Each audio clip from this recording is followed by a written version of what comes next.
दोस्तों, tally prime course की इस श्रृंखला में प्रीवियस क्लास में हम लोगों ने परचेज और सेल्स के जीएसटी लेजर्स क्रिएट करना सीखा था। किस तरह से आप परचेज को लेकर 5%, 12%, 18%, 28% और सेल्स के साथ भी अलग से 5%, 12%, 18%, 28% टैक्स रेट्स को ध्यान में रखते हुए लेजर्स क्रिएट करेंगे। आज की क्लास में हम उसी कड़ी को आगे बढ़ा रहे हैं। हम विशेष तौर पर स्लैब रेट के अनुसार जीएसटी की कैलकुलेशन सीखने वाले हैं। सरल शब्दों में आप ऐसा समझ सकते हैं कि आज की क्लास में हम price based GST tax rate setup सीखने वाले हैं। दोस्तों, बहुत सारी ऐसी इंडस्ट्रीज हैं जहां पर रेट के अनुसार जो भी आप आइटम सेल आउट करने वाले हैं उसकी सेल प्राइस के अनुसार टैक्स रेट एप्लीकेबल होता है। जनरली क्या होता है, जब भी आप कोई आइटम परचेस करते हैं तो परचेस करते समय जो भी आपने टैक्स रेट सेट किया है उस आइटम पर, वही टैक्स रेट सेल करते वक्त भी एप्लीकेबल होता है। लेकिन प्राइस बेस्ड और slab based GST tax rate setup में आइटम की प्राइस के अनुसार हमें टैक्स अप्लाई करना होता है। जैसे आप फुटवेयर इंडस्ट्री को लीजिए। यदि आप कोई ब्रांडेड शूज परचेस करते हैं और उस आइटम की प्राइस 1000 रुपये से कम है तो 12% जीएसटी एप्लीकेबल होगा, और यदि उसी आइटम की प्राइस 1000 रुपये से ज़्यादा है तो 18%, 18% जीएसटी उसके ऊपर एप्लीकेबल होगा। इसी तरह से क्लोथिंग और गारमेंट इंडस्ट्री का एग्जांपल ले लीजिए। वहां पर भी यदि किसी आइटम की रिटेल सेल प्राइस 1000 रुपये से ज़्यादा है तो 12% जीएसटी एप्लीकेबल होगा, और 1000 रुपये से कम का अगर आइटम का प्राइस है तो वहां पर 5% जीएसटी एप्लीकेबल होगा। सेम इसी तरह का सिस्टम होटल इंडस्ट्री पर भी एप्लीकेबल है, जहां पर रूम का जो किराया होता है, रूम टैरिफ, वो यदि 1000 रुपये से कम है तो किसी तरह का कोई जीएसटी एप्लीकेबल नहीं होगा। यदि 1000 रुपये से 7500 रुपये तक का रूम टैरिफ है तो वहां पर 12% जीएसटी एप्लीकेबल होगा, और 7500 रुपये से ज्यादा का रूम टैरिफ है तो वहां पर 18% का जीएसटी एप्लीकेबल होगा। तो इस तरह से आप इन तीनों एग्जाम्पल से समझ सकते हैं कि हमें price based GST tax rate setup करना आवश्यक होता है। तो आज की क्लास में हम स्लैब बेस्ड और price based GST tally prime में हम किस तरह से सेट करेंगे वो सीखने वाले हैं। आगे बढ़ने से पहले यदि अभी तक आपने हमारे इस चैनल को सब्सक्राइब नहीं किया है तो प्लीज अभी कर लीजिए। आइए शुरुआत करते हैं। Price based GST tax rate setup करने के लिए हमने एक नई कंपनी क्रिएट कर दी है, और इस कंपनी में जीएसटी फीचर्स को ऑन कर दिया है। हम यहाँ पर एक क्लोथिंग इंडस्ट्री का एग्जाम्पल लेने वाले हैं। मान लीजिए आप ब्रांडेड कपड़े का बिजनेस करते हैं और उसके लिए कुछ स्टॉक आइटम्स आप क्रिएट करते हैं। तो यहाँ पर हम एक स्टॉक आइटम बना देते हैं, ली जींस। अब इस ली जींस आइटम पर हमें टैक्स रेट सेटअप करना है, तो उसके लिए set alter GST tax detail option को हमें यूज करना होगा। यहाँ जैसे आप यस करेंगे तो टैली यहाँ पर आपको टैक्स डिटेल के बारे में पूछेगा। तो कैलकुलेशन टाइप में यदि आपको लगता है कि आइटम पर वैल्यू बेस्ड टैक्स लगाना है तो हम ऑन वैल्यू ऑप्शन को बाय डिफॉल्ट सेलेक्ट करके टैक्स रेट यहाँ पर सेटअप कर देते हैं। पर इस कंडीशन में हमें आइटम की रेट के अनुसार टैक्स लगाना है, इसलिए यहाँ पर कैलकुलेशन टाइप में हम सेलेक्ट करेंगे ऑन आइटम रेट। जैसे ही आप इस ऑप्शन को सेलेक्ट करते हैं आपको एक डायलॉग बॉक्स दिखाई देता है जहां पर आपको सारे पैरामीटर्स सेट करने हैं। जैसा कि अभी आपको मैंने बताया कि क्लोथिंग इंडस्ट्री, गारमेंट इंडस्ट्री पर यदि किसी आइटम की रिटेल सेल्स प्राइस 1000 रुपये से कम है तो उसके ऊपर 5% जीएसटी एप्लीकेबल होगा। तो यहां पर आपको पैरामीटर सेट करने हैं ग्रेटर देन 0 अप टू 1000। अगर आपको लगता है कि यह आइटम एग्जेम्प्टेड है इस रेंज में तो आप एग्जेम्प्ट ले सकते हैं, नील रेटेड है तो नील रेटेड ले सकते हैं। अदरवाइज हमारे इस एग्जांपल में हम टैक्सेबल इसको ले रहे हैं 5%।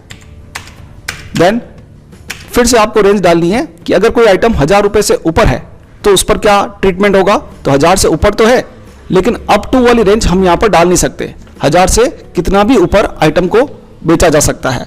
उसके लिए अप टू वाला टेक्स्ट बॉक्स आपको स्किप करना है, एंटर प्रेस करना है, और टैक्सेबल वैल्यू यहाँ पर दिखानी है 12%। इस तरह से जितने भी आइटम आप क्रिएट करेंगे वहां पर प्राइस बेस्ड जीएसटी आप सेट कर सकते हैं।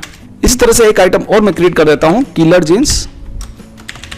सेम उसका भी सेटअप हम इसी तरह से करने वाले हैं।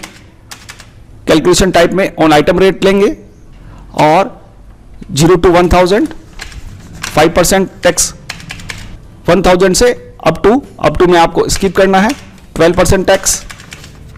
अब हम कुछ ट्रांजैक्शंस पोस्ट करके देख लेते हैं कि ये जो हमने टैक्स रेट सेटअप किया है उसका क्या इफेक्ट आता है। तो सबसे पहले परचेस का ट्रांजैक्शन पोस्ट करेंगे। परचेस ट्रांजैक्शन में हमारी एक लोकल पार्टी है राम एंड कंपनी, इनसे हम गुड्स परचेस कर रहे हैं। ली जींस 100 नॉर्म्स @500 ईच। यहाँ आपको देखना है कि ये एक लोकल पार्टी है, इसलिए CGST SGST चार्ज होगा, पर इसका रेट क्या होगा, टैक्स रेट क्या होगा। तो आइटम अभी हमने पढ़ा है कि जो भी आइटम 1000 रुपये से कम है तो उसके ऊपर 5% GST चार्ज होगा। तो आप यहाँ देख पा रहे हैं कि CGST और SGST 2.5%, 2.5% चार्ज होते हुए 5% इस ट्रांजेक्शन पर GST चार्ज हुआ है। आप टैक्स एनालिसिस विंडो को ओपन करके देख सकते हैं ऑल्टर A ऑल्टर F1 से कि किस तरह से टैक्स की कैलकुलेशन हो रही है। तो पहले वाला जो सिनेरियो था जिसमें हम वैल्यू बेस्ड टैक्स कैलकुलेट कर रहे थे और यहाँ पर प्राइस बेस्ड टैक्स कैलकुलेट हो रहा है। एक ट्रांजेक्शन में और आपको पोस्ट करके दिखाता हूँ। हमारी दूसरी पार्टी है लक्ष्मण एंड कंपनी, इनसे हम फिर से जींस परचेस कर रहे हैं, किलर जींस। आइटम सेम है, लेकिन जब आइटम का प्राइस चेंज हो जाता है तो प्राइस के अकॉर्डिंग यहाँ पर टैक्स एप्लीकेबल होगा। अब ये आइटम 1000 रुपये से ऊपर है तो इस आइटम पर alter A alter F1 tax analysis window हमने ओपन किया। ऑल्टर A से टैक्स एनालिसिस विंडो ओपन होता है, ऑल्टर F1 से डिटेल आप देख पा रहे हैं। तो यहाँ पर आप देख पा रहे हैं इस आइटम का रेट 1500 रुपये था, इसलिए इसके ऊपर 12% GST चार्ज हो रहा है। यदि इन्हीं आइटम्स को हम सेल आउट करते हैं, सेल्स वाउचर, हमारी एक पार्टी है दीपक एंड कंपनी, इन्हें हम ये गुड्स सेल आउट कर रहे हैं और एक ही बिल में दोनों आइटम में सेल आउट करने वाला हूँ। ली जींस 10 नॉर्म्स @900 रुपीज़, हमने ये 500 में परचेज किया था और 900 में इसको हम सेल आउट करने वाले हैं। इसी तरह से एक और आइटम था हमारा किलर जींस, इसको हमने 1500 में परचेज किया था और 2500 सेल करने वाले हैं। तो दोनों ही आइटम सेम है, जींस हैं, लेकिन दोनों की रेट अलग अलग है।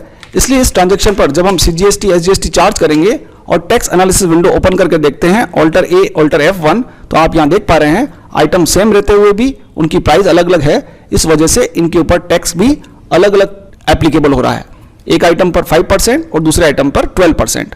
यदि आप इसका इनवॉइस प्रिंट करते हैं, कंट्रोल P देन प्रीव्यू देखते हैं, तो यहाँ पर भी ऑल्ट Z से आप देख पाएंगे कि अलग अलग आइटम पर GST का टैक्स रेट भी अलग अलग हमको शो हो रहा है।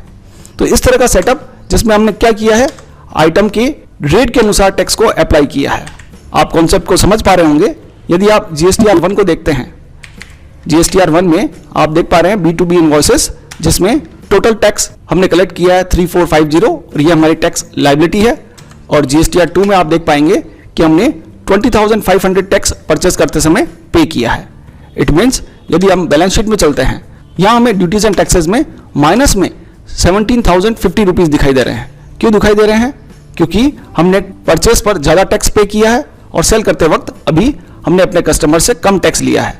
इट मीन्स 17,050 रुपये की अभी हमारे पास ITC है, हमें गवर्नमेंट को कोई टैक्स पे नहीं करना है एज पर दिस एग्जाम्पल। तो आशा है, उम्मीद है कि आपको ये कॉन्सेप्ट समझ में आया होगा, किस तरह से आपको price based GST tax rate setup करना है और स्लेब रेट के अनुसार किस तरह से GST की कैलकुलेशन होती है। यदि आज का हमारा ये वीडियो आपको पसंद आया हो, उपयोगी लगा हो, ज्ञानवर्धक लगा हो, तो आप इसे जरूर लाइक करें, शेयर करें और कमेंट करें। आज की क्लास में इतना ही, मिलते हैं अगली क्लास में। तब तक के लिए खुश रहिए, सीखते रहिए, सिखाते रहिए। वीडियो देखने के लिए आपका बहुत बहुत धन्यवाद।